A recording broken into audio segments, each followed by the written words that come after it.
Good morning and welcome to the Core Connection. I'm Mira Rubin here with you on Enlightened World Network. And today's topic is good, bad, and is. So we tend to experience our lives through a lens of judgment, evaluating every circumstance and determining that certain circumstances are negative, and oftentimes there is a positive to what looks like a negative circumstance that we didn't recognize. So when we move into a space of is and allow things to unfold without those judgments,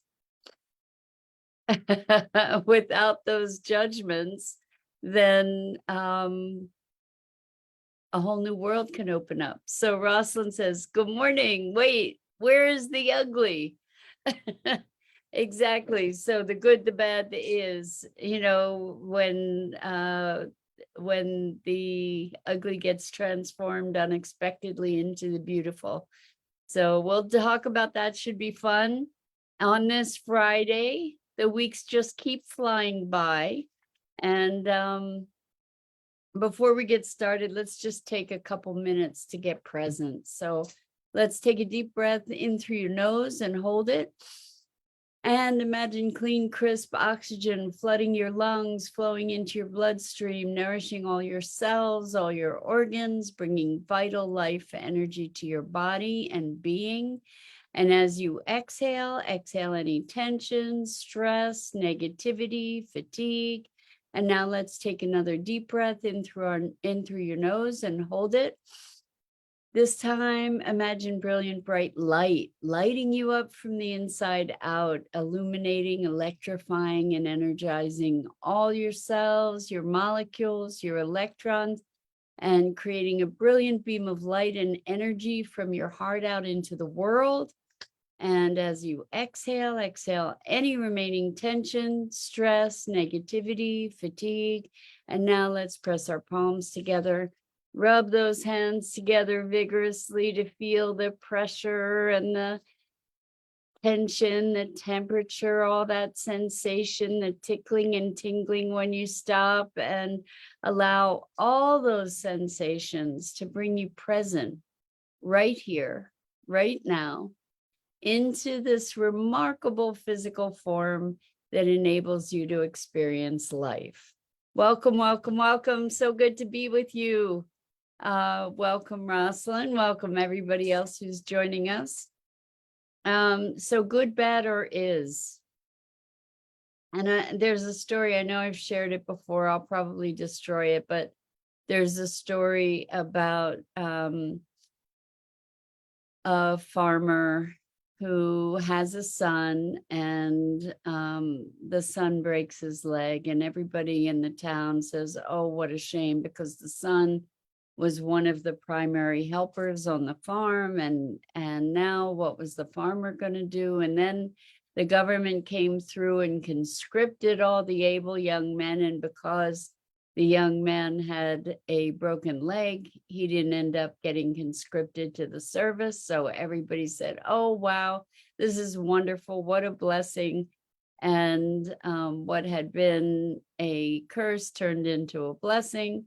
And then the farmer had a horse that ran away, and it was his main work animal on the farm, and everybody said, oh my gosh, what a tragedy. Now what are you going to do? And then the horse came back with another couple horses tailing along, and you get the idea. So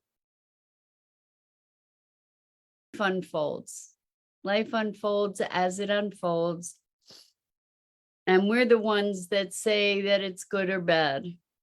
And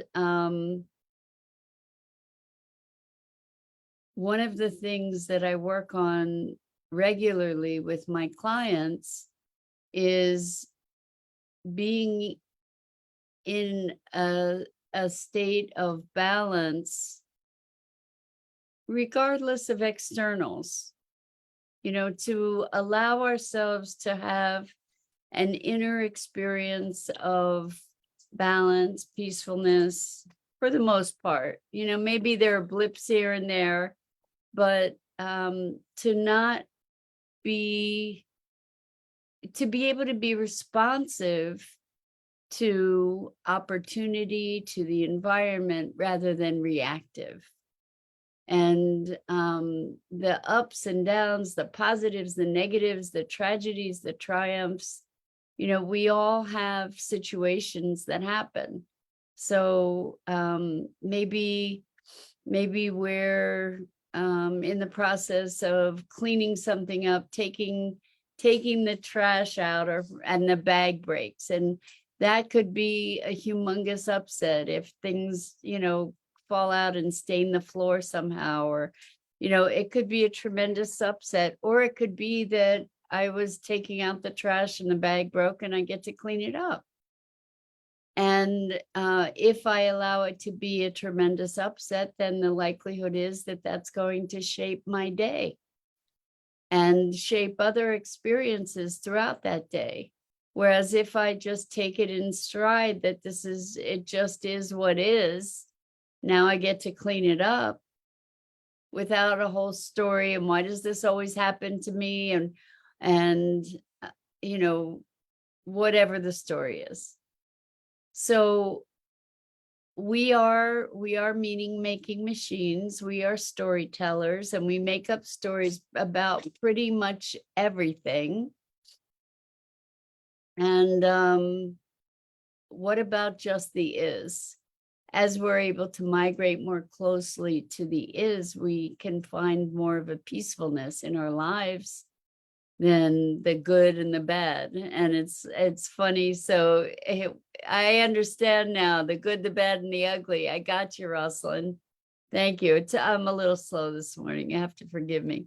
So Rosalind says, I've been divorced. Leading up to that decision, there was a lot of feeling around leaving the relationship. I didn't listen to those whispers. What happens if those whispers that were similar to the last experience are popping up again in a current relationship? The reasons for wanting to leave this time are way different, but that feeling that something is not quite right is the same. I will address that in 1 second. I just want to say welcome, Jenny. Great to have you joining us here this Friday. Happy Friday to you too. And so that's one of the biggest lessons I've ever learned in my life, is listen to the whispers. And it may be that the whispers aren't necessarily saying leave the relationship. It may be that the whispers are saying something's not right here and it needs to be addressed. And maybe honoring those whispers in a way that forwards the decision so that you can attempt to address those issues. And depending upon how those attempts are met, either they get resolved or they don't. Jenny says, what is a nuance? A nuance is a subtlety. So a nuance would be, let me see if I can give you a specific example, would be, I'm not coming up with a specific example, but it is a subtlety.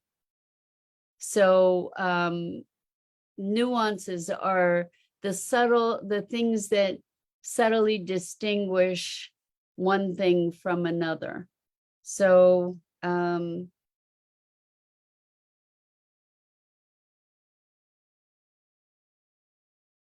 just trying to think of a good example. Well, there are nuances of language. So I might say someone is filled with kindness And I might, I'm doing this on the fly, so no guarantees that it's going to be a good example. Somebody might say that someone is filled with kindness, and another person might say that person acts with kindness. And there's a nuance there, there's a difference, and it's sort of a subtlety, a subtle difference between someone is filled with kindness versus they act with kindness. So there, it's not saying exactly the same thing. It's pretty close, but there's a little bit of a difference there. Does that make sense? So, because you can act with kindness without being filled with kindness, and you can be filled with kindness without acting with kindness. And subtlety, and it's subtlety, subtle is spelled really strangely. It's S-U-B-T-L-E, subtle. So subtlety or subtle means it's not in your face. Like it's kind of a small difference or a small characteristic. It's subtle. So you can be talking about something indirectly, and that's nuancing. It's nuanced, or there may be a subtlety about the way that you're conveying your point. In other words, there may be it's not in your face. It's coming at you more gently. So thank you so much for asking, Jenny. I appreciate that. Rosalind says, being curious is where I've been, inviting the why. I guess the first step of saying them, reasons for wanting to leave, out loud to my partner is a struggle. Well, that's actually a big deal. You know, like if it's a hard thing to be able to speak what your concerns are, you know, that in itself becomes an issue, right? And so being curious is great, but it sounds like, it sounds like opening and deepening communication would make a big difference in the context of your relationship, Rosalind. What I would say to you is absolutely don't ignore the whispers. You already went through that. You already learned, you know, from that. One of the biggest lessons that I've had in my life is to listen to the whispers, you know, to pay attention. And it may be that the whispers are jumping to a conclusion saying leave, rather than saying, hey, this is an issue that really needs addressing, or else this is untenable, or, you know, or else this is something that I can't endure, or isn't healthy, or whatever. So Jenny says, life is too short to compromise your peace and happiness. Well, and the thing is that the path to peace and happiness is often found or deepened by going through those things that cause us discomfort. So it may be that the things that are, you know, sometimes we don't want to confront things, so we're inclined to run away, right? Maybe we have a pattern of hostile confrontation growing up, and the way that we learn to deal with it is to remove ourselves. And so it may be in this situation, something's getting triggered and there's an opportunity to work through that rather than just leave.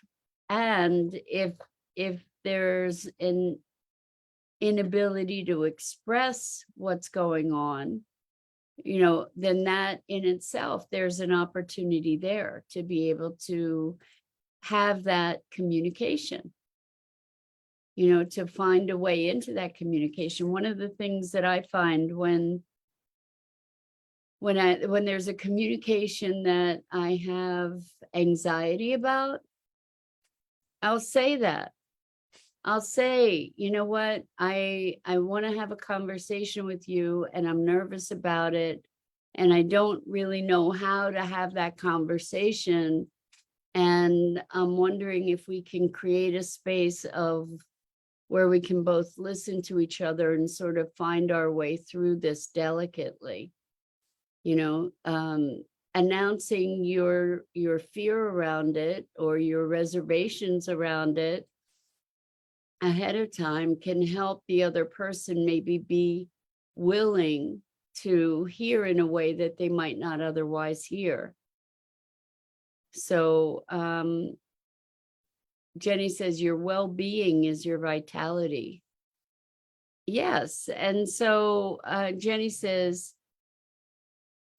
I was with a guy that won't get a job. The frustration and emotions gave me the leukemia.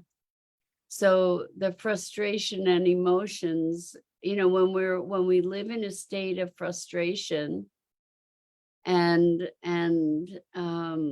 intense emotion, we're creating a chemical set that allows us to be more susceptible to dis-ease, for sure. I mean, I don't know that it's always a direct correlation, but I tend to believe that it's, you know, our emotional state is a contributing factor to our physiological state, for sure. And so Rosalind says, beyond the good and evil to truth. Why is there such a struggle over it? Is it forever a battle between the two, defined by culture, relative assertiveness? Is there a place beyond cultural bias? So, first of all, do we believe in good and evil? Maybe good and evil is a construct also. Although there are certainly things in the world that we can interpret as evil, you know, as darkness. And I don't know. I mean, it looks like there's this struggle. And it may be that that darkness can also be precipitating light. You know, it may be that it takes really being able to see the darkness before we can make the light ever brighter. It's a conundrum. I don't have an answer for that by any means. And it is something that I entertain. You know, it's interesting. Someone was talking about how polarity, that we just want to go to the light. Well, the thing is, light doesn't exist without darkness, right? So, and if you think about the yin yang symbol, it's light and dark. And what's happening is it's a constant motion. So it's not just polarity. Without that polarity, without that dynamic, there would be no dynamism, there would be no movement, there would be stasis. And so the one pushes the other, pushes the other, pushes the other. And that it's all part of a living mechanism. And it is that contrast. I guess it's also a matter of degree of contrast, but it is that contrast that mobilizes the whole system, right? It is that dynamism that mobilizes the system. So Jenny says, yes, I agree. Communication is key. I learned from Louise Hay that certain emotions affect certain parts of the body in her book called Heal Your Body. It's a great book. And it's very interesting to recognize the emotional correlation of different ailments, different conditions. And in that book, which is wonderful, she also provides a bunch of affirmations that you can use to help bring more balance, bring more clarity, etc. And Jenny says balance. So the thing is, think about balance. Balance isn't stillness, truly. We think about it as stillness, right? But the truth is that balance is a dynamic thing. It's finding a place between two places of movement and or two polarities, right? When we're balancing, we're not actually still. There's kind of like this dynamic that is keeping us balanced. It may be subtle. Again, here's the word. Here's subtle movement. Here's dramatic movement. Here's subtle movement. Here's dramatic movement. So balancing might be these subtle movements. And so because they're subtle, it feels pretty constant. But true constant is like a flat line, right? Flat line like death, stasis, static, still, like completely stopped. And whereas balance is finding your balance. It's constantly finding your balance. So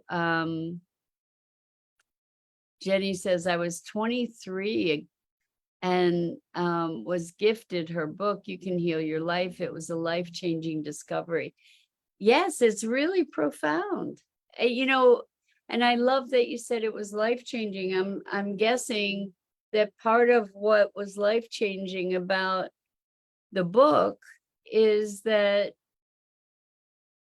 it makes a correlation between our psychology and our physiology, right? Our spiritual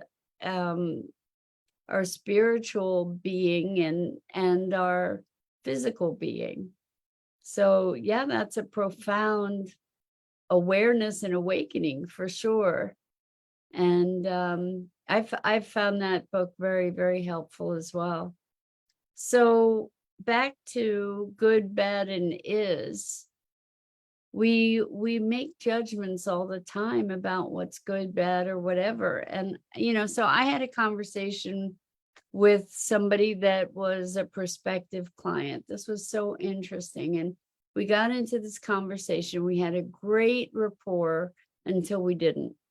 Something was said in the conversation. I said something in the conversation, and I didn't even know what it was.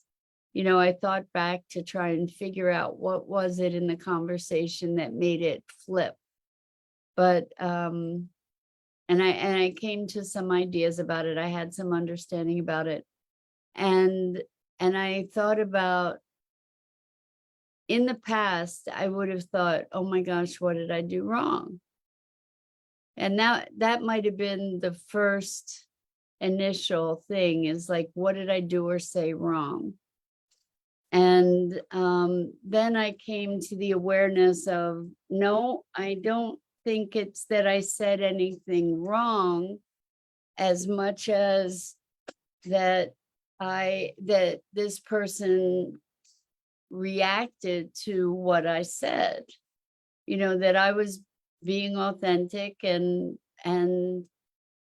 candid, and this person had a reaction to that. And it wasn't about me as much as it was their reaction. And then, it became clear that this person wasn't interested in being a client. And as I thought more deeply about it, knowing what I learned about that person and their circumstances and their condition, I realized that it was most likely true that the work that I do wouldn't have been a good fit for them anyway. And so